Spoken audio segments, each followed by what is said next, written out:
амралтын өдрүүдээр нэг ойр дулцаагүй найзтайгаа юмараа суужсэн. Тэгээ тэр найз маань нэг зүйлийг асуусан. Ер нь нэлээд олон хүмүүс надад яг ингэж хэлж ингэж асуугаад байдаг учраас ойлголт өгье гэж ингэж бодсон юм аа. За надаас юу гэж асуусан бэ гэхээр миний харж байгаагаар чи сүүлийн 4-5 жил ингэж маш уйггүй байнга тэ 7 хоног бүр хитэн ч удаан бүүмэд заримдаа би ингэж үзэж амждаггүй гэж байгаа байхгүй. Тэгээд маш их мэдээллүүдийг энэ өөрийнхөө сувгаар оруулдаг.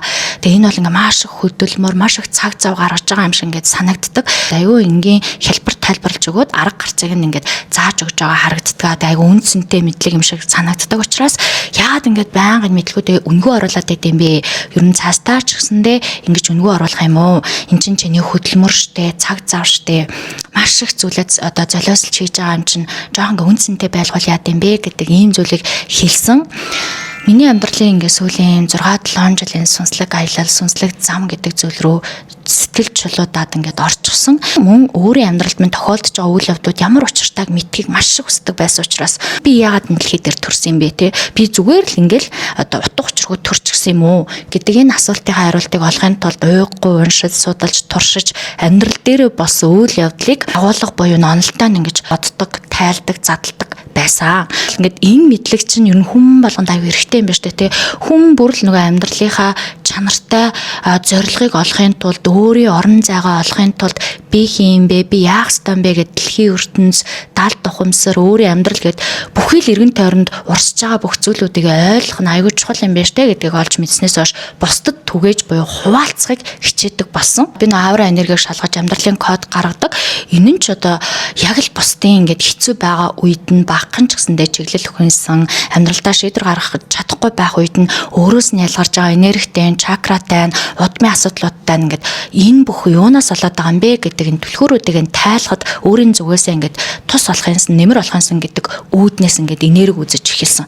Хөвчлэн хүний амьдралын асуудал буюу зовлон ингээд сонсож байгаа. Бүхэл хүмүүс надад хийнд ч хизээж хэлж байгаагүй нууцудаа хэлэх тохиолдол байдаг. Хэний ч амьдралд одоо тохиолдож байгаа болов уу гэж бидний заримдаа төсөөлж чадахгүй одоо кейсүүдийг, дурсамжуудыг, меморинуудыг, үйл явдлуудыг ингээд надтай хуваалцдаг. Тэгээ маш олон хүний залууч тэр, хөгшинч тэр тэ алдар нэртэй байна уу, мөнгөтэй байна уу гэдгээс үл хамааран хүн бүр зовлонтой байт юм байна. Хүн бүр асуудалтай байт юм байна гэдгийг ойлгосноос хойш юу надын ингээд толгойд бодогддог вэ гэхээр энэ хүмүүст би очиод ингээд гэрт нь очиод тусалж чадахгүй те бид нар ингээд бие биедээ байнга л туслахыг хүсдэг. Гэхдээ бидэнд тийм боломж байхгүй, тийм цаг зав байхгүй байдаг учраас хүмүүсийн дотор гэрлийг асаах тэр мэдлгүүдийг ингээд оруулчихсан те хэдий надтай уулзаж амжихгүй ч хизээч уулзаагүй байсан ч хамаагүй ямар нэгэн байдлаар тэр хүн тэр мэдлэгийг аваад амьдралдаа ахиц дэвшил гарах үйлдэлийг хийгээсэ итгэлээ бо алдаасаа битгий шантраасаа бүр битгий цөхөрчөөсөө те цаашаагаа ингээд ямар нэгэн гарц гаргалгаатай болоод амьдралын үнсэнтэй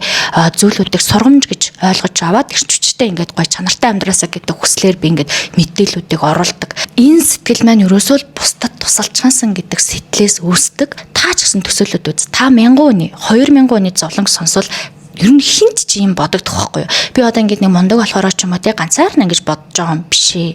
Ер нь ингээд маш олон хүний кейсийг сонсож хүний амьдралд юу тохиолддог юм бэ гэдгийг ойлгож эхэлж байгаа бүхэл хүмүүст толгойд нь юу бодогддог вэ гэхээр бусдад туслахынсаа энэ хэцүү зүйлүүдийг ингээд яаж хөнгөлөх үү? Ямар арга гарч байдаг юм бол мэрэгэн цэцэн хүмүүс яаж шийдэж ийсэн бол гэж хайгаал эхэлдэг. Тэгээ энэ мэдлгүүдийг би ингээд түгэж авах өөрөө маш гой аз жаргалтай байдаг.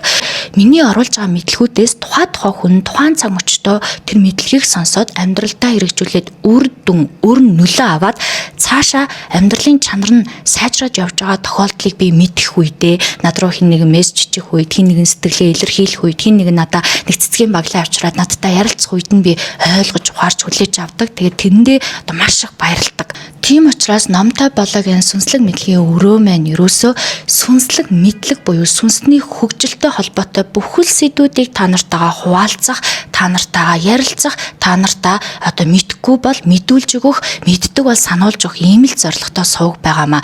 Дотоод ертөнцөөс гардаг ийм чиглэл, ийм хүсэл, тэмүүлэл баггүй.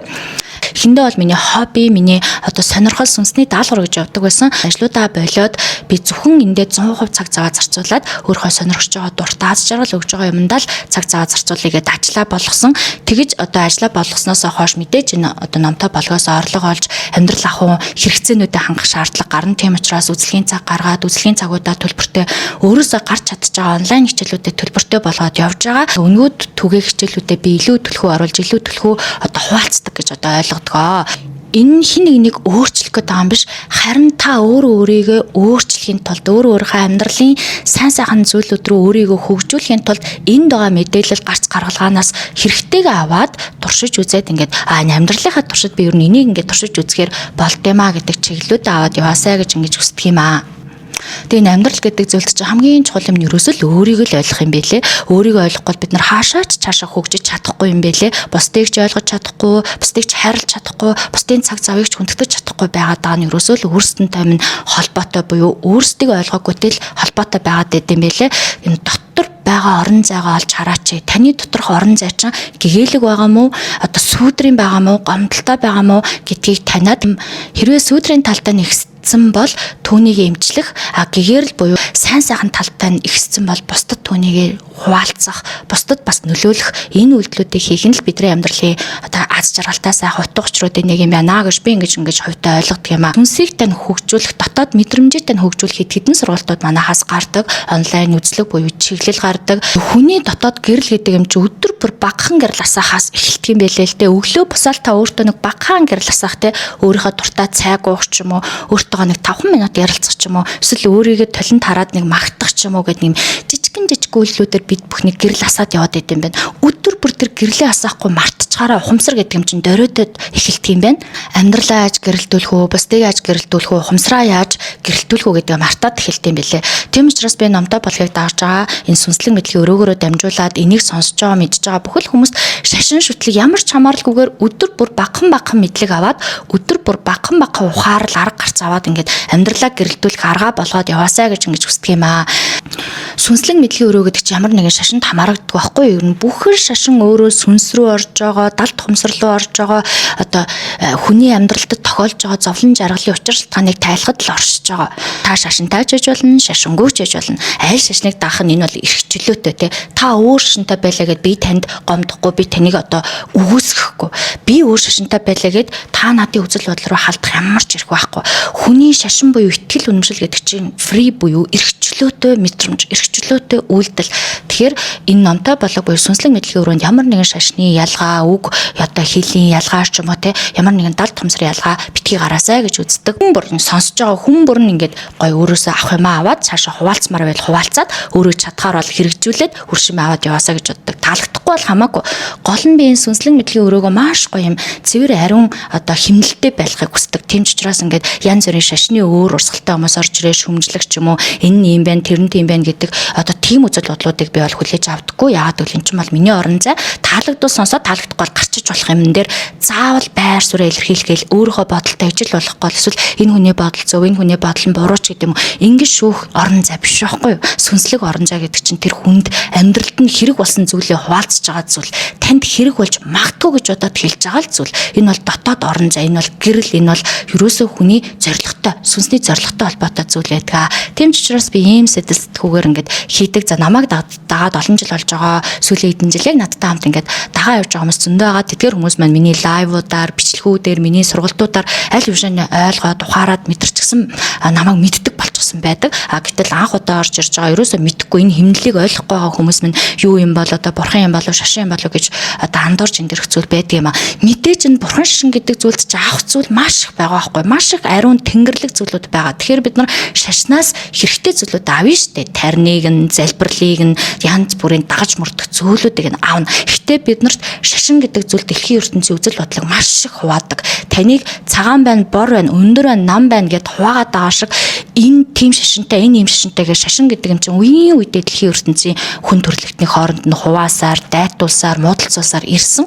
Тэгэхээр яг нэг юмд автаж бүр тэрэндээ сүнсөө өгнө гэдэг нь бол бусад бүх сувгийг хаадаг маш аюултай үзэл бодол гэж би үздэг учраас би бүх үзэл бодлын одоо эерэг дунд нь те эерэг амьдрал гэдэг зүйл чухал гэж үздэг. Эерэг хөгжил гэдэг зүйл чухал гэж үздэг. Тийм ч учраас би ямар ч одоо шашны урсгал руу автдаггүй. байхгүй авчмаар амьдралдаа хэрэгжүүлчмээр талархууштай зүйлүүдийг нь бол ашигладаг, хэрэгэлдэг. Шашныг гаргаж ирж байгаа, шашны тэрүүн болж байгаа тэр бурхад байц адва нартаа өөрсдөө тэр сүнслэг амьдралаар, сүнслэг аяллаар яваад сүнсээ чөлөөлж чадсан тэдгээр хүмүүсийн кейс, тэдгээр хүмүүсийн түүх, тэдгээр хүмүүсийн стори байгаа байхгүй. Тэгэхээр ерөөсөө тэр зүйлүүдээс ч аавна шүү дээ, тий. Тэгэхээр хүн гэдэг юм майнд буюу сэтгэлгээнээсээ давд сэтгэхтэй нэг хязгаарлагдмал тойрог гэдэг зүйлээсээ гарч одоо сэтгэж мэдрэнэ гэдэг бол энэ амьдралын яруу хэмнэл гэж би үздэг. Тэмч учраас ямар нэг юм давтаал энэ нь сайн энэ нь муу гэж хэлхийг бодохыг хүсдэггүй. Аль л чадах боломжтой эрэг амьдрал руу хөтөлж болох ямар дадал зуршил, ямар сайн сайхан сүнслэг хөгжлийн мэдээллүүд байна. Тэр бүхнийг хуваалцахыг хичээд юм аа. Тийм учраас миний одоо шагнал, миний цалин гэвэл те энэ сүнслэг мэдлэгийн өрөөгөөрөө дамжуулж байгаа энэ мэдлэг, мэдих түүнүүдийг хин нэг амьдралтаа хэрэглээд тэр жинхэнэ үр шим хүрсэн хүн нь надад мэрэгэн үг хэлэх, талархал хэлэх, тэр хүний амьдралаас орж ирж байгаа талархлын энерги гэдэг зүйл ганцхан надад үйлчлэхгүй миний үр хүүхэд, миний удам сударт тэр чигт нь үйлчлээд явах учраас би аль болох ашигын бус ингээд сонирхлоороо энэ зүйлүүдийг түгээхийг хичээд юм аа. Тэгэхээр үнэхээр амьдралд нь үр шим орж ирж байгаа хүмүүс бол сэтгэлээсээ талархаж те сэтгэлээсээ гой өөрийгөө ойлгоод мэдэрсэн тэр мэдрэмжээ одоо талархал болгож илгээх нь л миний шагнал, миний цалин байдаг. Харин та төлбөр төлөөд миний сургалтуудад хамрагдъя. Энэ зүйлүүдэд мөнгөө төлжээж би үе шаттай, сахилга баттай суралцсан шүү гэж бодож байгаа хүмүүс маань онлайн сургалтууд маань бол нээлттэй байдаг. Ингээд та нартай маш их баярлалаа, амжилт хүсье. Энэ 7 хоног бас маш гоё мэдээллүүдийг оруулъя гэж бодоод бас та нартай цаг зав гаргах гас урж байгаа шүү. Тэгэхээр намтай болох сүнслэг мэдлэгийн өрөөтэй хамт байгаарай.